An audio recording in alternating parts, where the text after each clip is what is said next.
चलिए बच्चों, कुछ थोड़ा मिसलेनियस क्वेश्चंस करते हैं। ठीक है, अब यहाँ पे जो मैंने क्वेश्चन दिया है इसमें होता है ना कि हाइट के अनुसार लगाना है, लोगों को भार के अनुसार सेट करना है।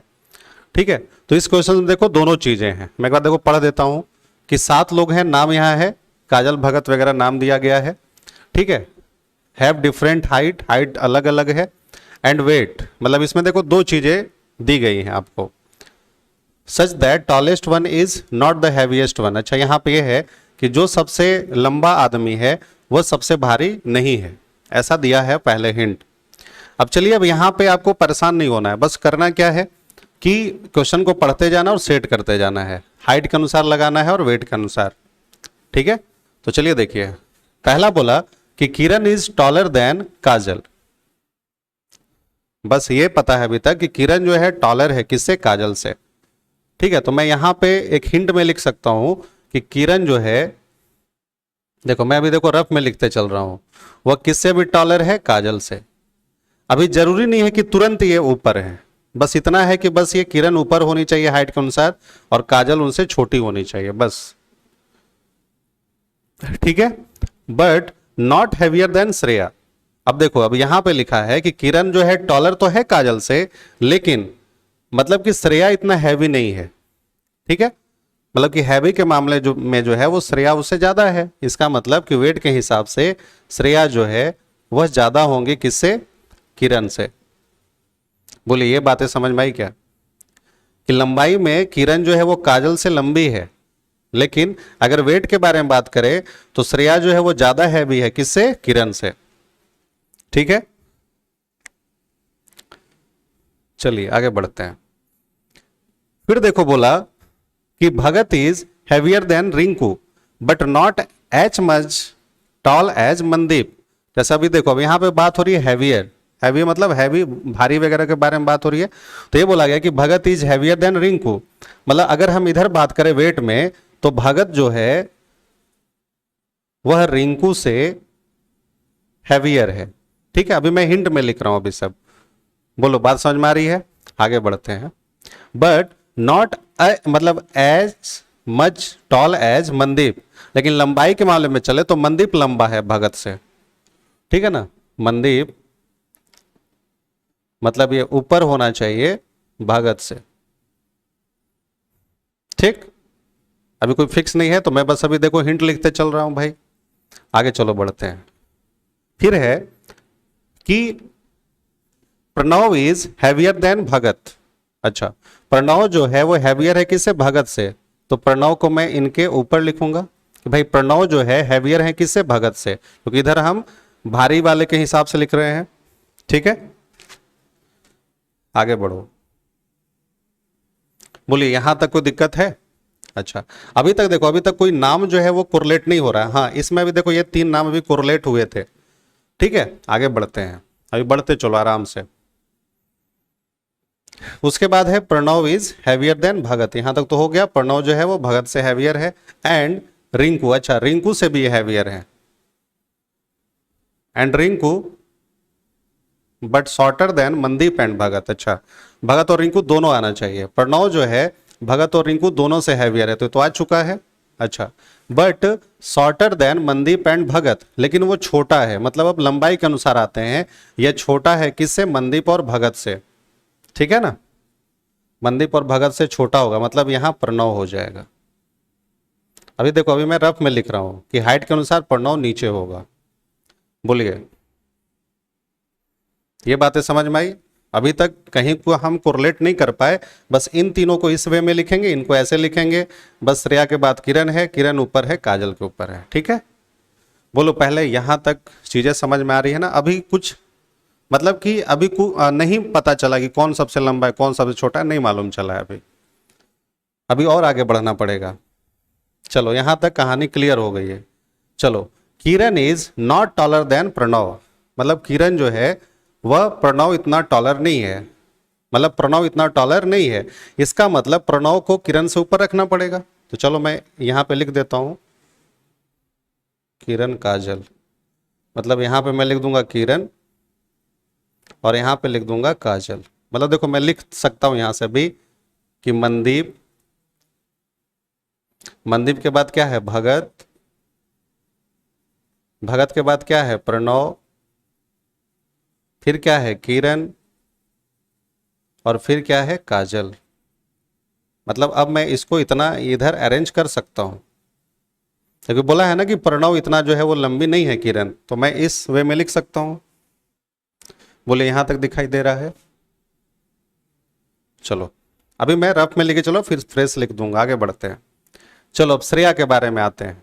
Shreya is not taller then Kajal and also not heavier than Rinku. तो चलो पहले टॉलर के हिसाब से बात करते हैं।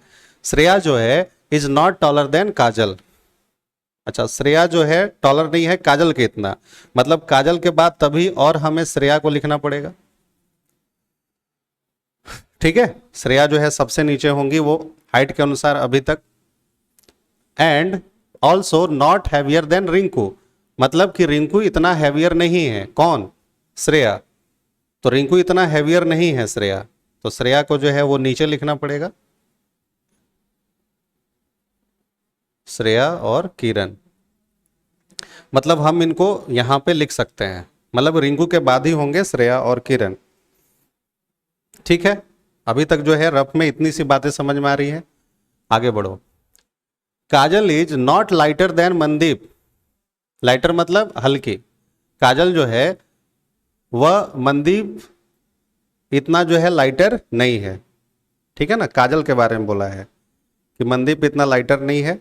अच्छा, अब देखो मनदीप के बारे में क्या बोला कि Mandeep who is heavier than Bhagat. Mandeep जो है वो हैवियर है, किससे? भगत से। तो चलो मनदीप जो है वो हैवियर है भगत से, तो भगत के ऊपर ही कहीं ना कहीं लिखेंगे मनदीप को। बोलिए, ठीक है, भगत के ऊपर ही कहीं ना कहीं मनदीप को लिखना पड़ेगा भाई। आगे बढ़ते हैं।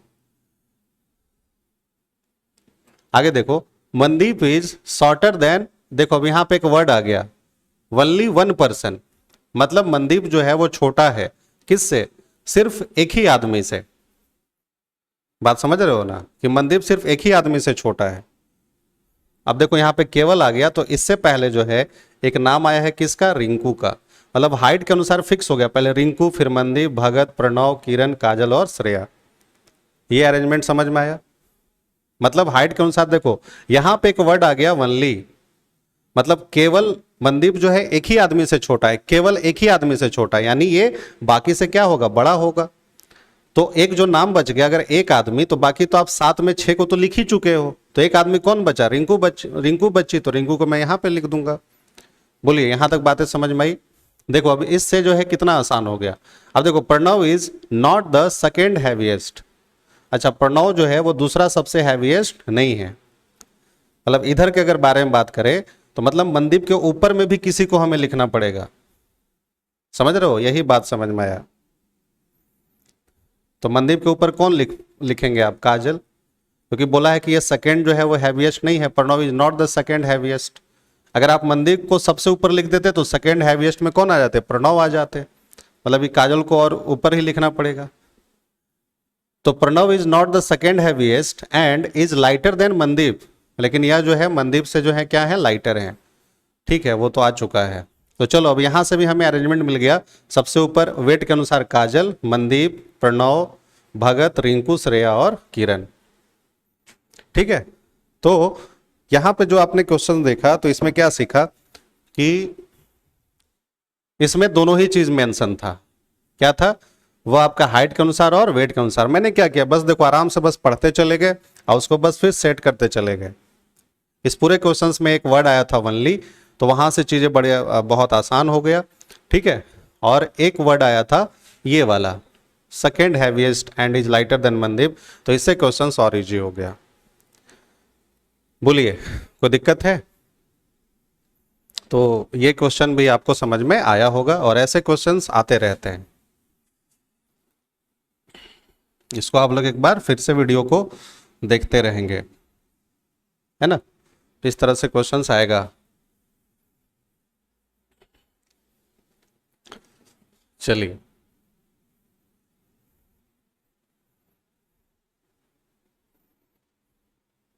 मान लीजिए और यहां से क्वेश्चंस आता है कि मैं एक समझाता हूं क्वेश्चन नंबर नेक्स्ट। कि मान लीजिए PQRSTUVN 3 3 6 7 V। मान लीजिए क्वेश्चन है कि एक टेस्ट में 7 स्टूडेंट पार्टिसिपेट करते हैं।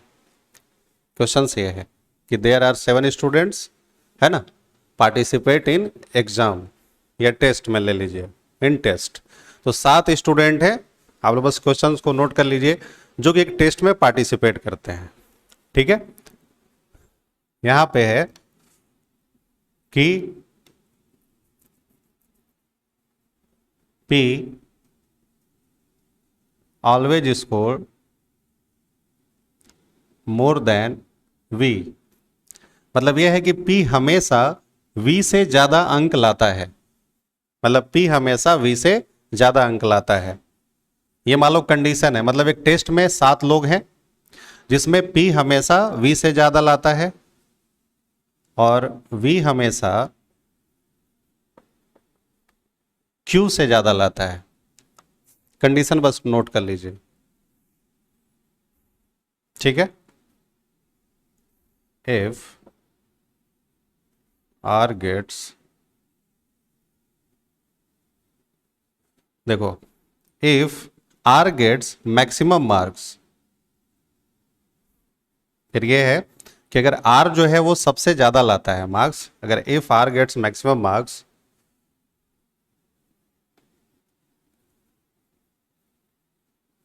तो T गेट्स लोएस्ट। ठीक है, अगर मान लो अगर R सबसे ज्यादा लाएगा तो T जो है वो सबसे लोएस्ट लाएगा। ठीक है, ये कंडीशन है। और अगर S गेट्स मैक्सिमम मार्क्स, ठीक है, देन U और Q गेट्स लिस्ट। ठीक है, फिर है कि अगर S जो है वो मैक्सिमम लाता है तो U या Q में से ही कोई सबसे कम लाएगा। ठीक है, आइदर R और S गेट्स मैक्सिमम मार्क्स। ठीक है, मान लो अब ये है कि या तो R जो है मैक्सिमम लाएगा, ठीक है, नहीं तो फिर S लाएगा। चलो ये क्वेश्चन है, मैं यहां पे और बोल देता हूं कि या तो R फर्स्ट लाएगा या तो S फर्स्ट लाएगा। तो ये भी है कि अगर R फर्स्ट लाएगा तो S सेकंड लाएगा और S फर्स्ट लाएगा तो R सेकंड लाएगा। ठीक है, ये भी आप नोट कर लेना इसमें। तो चलिए, मैंने यहां तक देखो क्वेश्चंस लिख दिया कि in a test there are 7% participate in a test. ठीक है, ऐसे लिखते हैं कि there are 7% participate in a test, P always score more than V, V always score more than Q, if R gets maximum marks T gets lowest. मतलब अगर R सबसे ज्यादा लाता है तो T सबसे कम लाएगा, ये कंडीशन है। और अगर S फर्स्ट मान लो करता है, मैक्सिमम लाता है, तो उस समय U या Q में से कोई सबसे कम मार्क्स लाएगा। ठीक है, अब ये बोला गया कि या तो R या तो S ही फर्स्ट करेगा। ठीक है, तो ये भी है नीचे लाइन में कि अगर R फर्स्ट करेगा तो S सेकेंड और S फर्स्ट करेगा तो R सेकेंड। मतलब फर्स्ट और सेकेंड पे R और S को छोड़ करके कोई नहीं आएगा, ये फिक्स है। मतलब जो भी लोग होंगे वो उसके बाद ही होंगे। अब यहां से देखो क्वेश्चंस पूछा जाएगा। तो चलिए, पहले अगर हम अरेंजमेंट करें तो कैसे अरेंजमेंट करेंगे इसका। तो देखो, पहली जो पॉसिबिलिटी है कि अगर मैं R को अगर मैं मान लो फर्स्ट कर लेता हूं, चलो देखो, अगर R ये फर्स्ट आ गया 1 2 3 4 5 6 और 7, ये है मान लो। देखो पहली पॉसिबिलिटी, अगर R फर्स्ट है तो S सेकेंड करेगा, ये तो फिक्स है कंडीशन के अनुसार। अगर मान लो अगर R फर्स्ट कर दिया तो T सबसे क्या होगा, लोएस्ट होगा। यहां तक तो कोई दिक्कत ही नहीं है। मतलब इनका जो रैंक है वो तो देखो ये फिक्स होगा। कब ये भैया फिक्स होगा, तो जब R अगर फर्स्ट करेगा तो S सेकेंड और T सबसे कम होगा। बाकी जो चीजें बदलेंगी वो यहां पे बदलेंगी। अब देखो, अब हमारे पास ये लाइन है कि P जो है वह हमेशा V से ज्यादा और V हमेशा Q से ज्यादा। मतलब ये जो लाइन है वो बिल्कुल एक साथ चलते रहने चाहिए। तो चलो अब हम इस अरेंजमेंट को लिखेंगे, P, V और Q। एक पॉसिबिलिटी ये बन सकती है कि P को मैं 3 पे रखूंगा, ये 4 पे, ये 5 पे, तो यहां पे क्या बच जाएगा, U बच जाएगा। मतलब एक पॉसिबिलिटी ये बन जाएगी। अगर मैं P को अगर यहां से लिखना शुरू करूं, P, V और Q, तो यहां पे मैं U को लिख दूंगा, ये पॉसिबिलिटी बन जाएगी। बोलिए। तो पहली पॉसिबिलिटी है कि अगर R फर्स्ट करता है तो देखो ये दो पॉसिबिलिटी बनेगी। अब उसी तरह से सोचें आप, 1 2 3 4 5 6 और 7 है। अब देखो अगर बोला है अगर S फर्स्ट करता है तो R सेकेंड करेगा, ठीक। और हमें जो यहां पे लाना है नीचे में, वह बोला है कि या तो U या तो Q जो है वो सबसे कम रैंक पे होगा। तो देखो मैं अगर इसको लिखना शुरू करता हूं, देखो P, V और Q, तो उस समय हमें U को यहां लिखना पड़ेगा। बोलिए, बात समझ में आ रही है?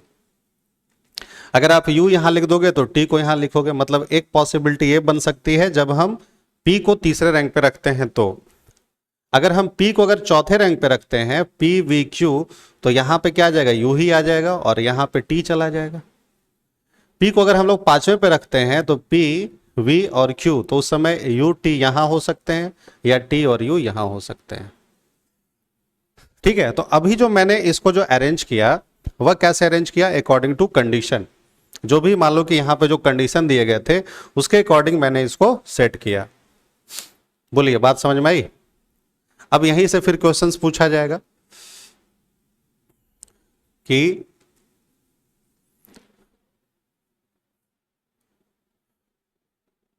If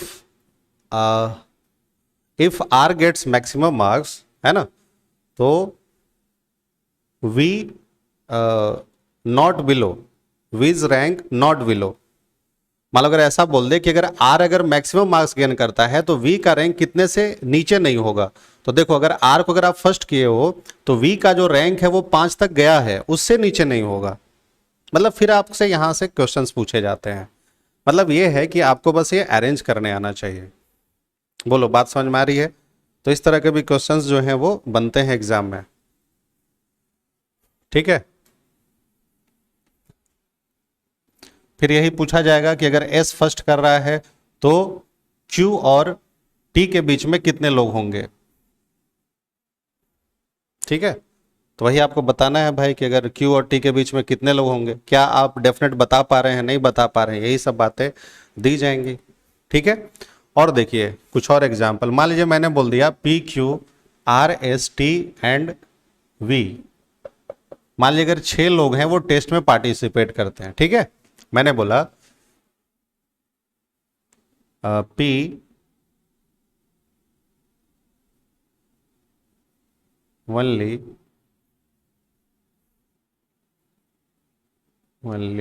greater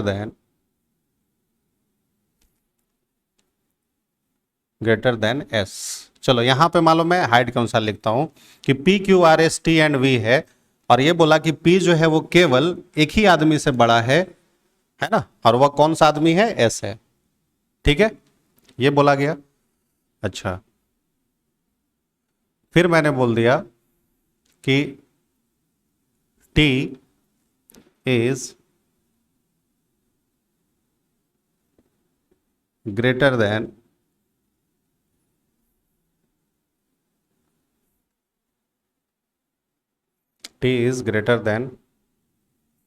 we and Q. ठीक है, फिर बोला गया कि टी जो है वो बड़ा है किससे, वी एंड क्यू से। T is not greatest. ठीक है, टी जो है वो सबसे बड़ा नहीं है। ठीक है, फिर मैंने दे दिया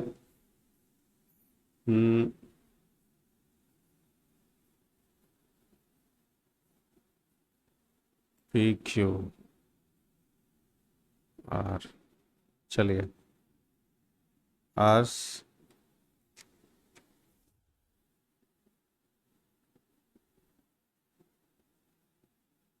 हाइट इज 180 सेंटीमीटर। मतलब आर की जो हाइट है वो 180 सेंटीमीटर है।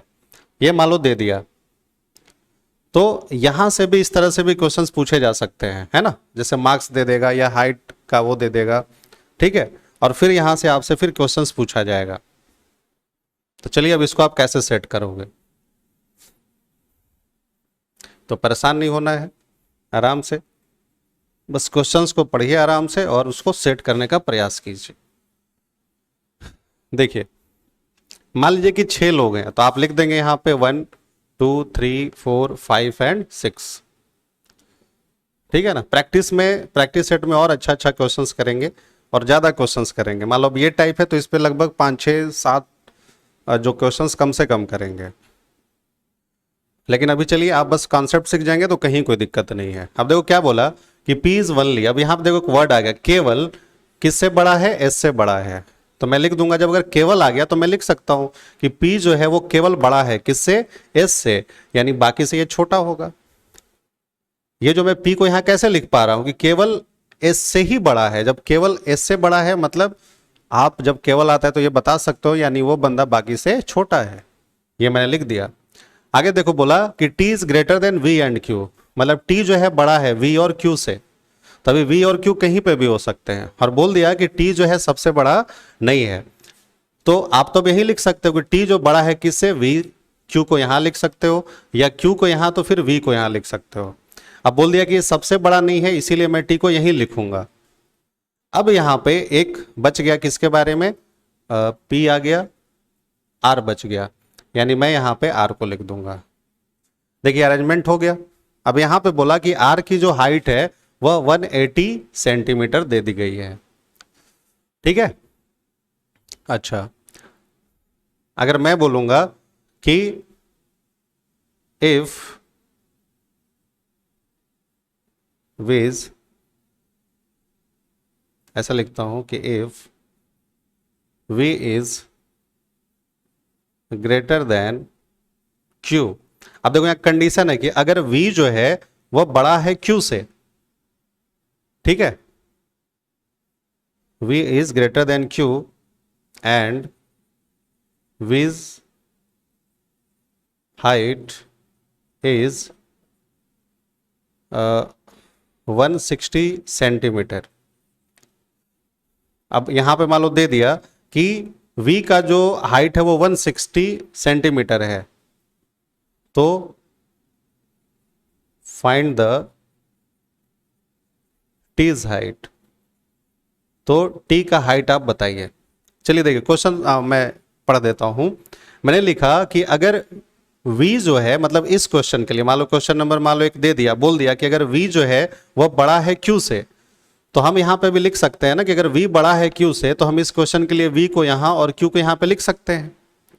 और ये बोला गया, और V की हाइट कितनी दे दी गई है, 160 सेंटीमीटर। मान लो यहां पे इस क्वेश्चन के लिए बोला कि V की जो हाइट है वो 160 सेंटीमीटर है, तो बताइए T की हाइट कितनी होगी, ठीक है। चलो देखो पहला ऑप्शन मान लो दे दिया 140 सेंटीमीटर, सेकंड मान लो दे दिया 196 सेंटीमीटर, थर्ड मान लो ऑप्शन दे दिया 172 सेंटीमीटर, और फोर्थ दे दिया 200 सेंटीमीटर।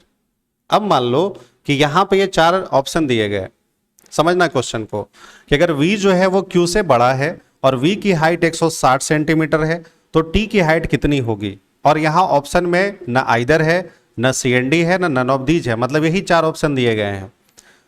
तो अकॉर्डिंग टू ऑप्शन, देखो अगर ये ऑप्शन नहीं होता तो हम बोलते कि सर अभी T की हाइट 100 मतलब बिलो 180 सेंटीमीटर और अबव 160 होता, मतलब 160 और 180 के बीच में कुछ भी हो सकता था, यही तो बोलते ना। अब हम लोग देखेंगे कि अगर ऑप्शन में क्या दिया है, तो 200 तो होगा नहीं, 140 तो 160 से नीचे हो गया, 196 तो 180 से ऊपर हो गया, 172 जो है वो हो सकता है, मतलब इसका आंसर हो जाएगा 172 सेंटीमीटर। बात समझ में आ रही है। तो अभी तक आपने देखा कि इस तरह के भी क्वेश्चंस आपको बनाने हैं हाइट के अनुसार, वेट के अनुसार, ठीक है।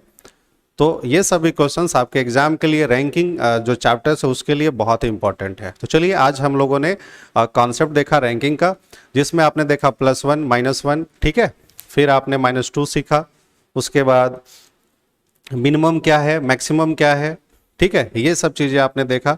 यहाँ पे आपने देखा स्टूडेंट अगर के बारे में बोल रहा है कि बॉयज़ के बारे में बोल रहा है कि गर्ल्स के बारे में बोल रहा है, या फिर इस तरह से रैंकिंग जो दे दी गई है, ठीक है, तो इस तरह के क्वेश्चंस जो है वो रैंकिंग में आते हैं, ठीक है। और बाकी जो मैक्सिमम जो क्वेश्चंस हैं हम लोग प्रैक्टिस सेट में करेंगे। कॉन्सेप्ट के लिए इतना बहुत है, पहले आप इतना कर लीजिए, उसके बाद फिर हम लोग मिलते हैं नेक्स्ट वीडियो में, ठीक है। Thank you very much.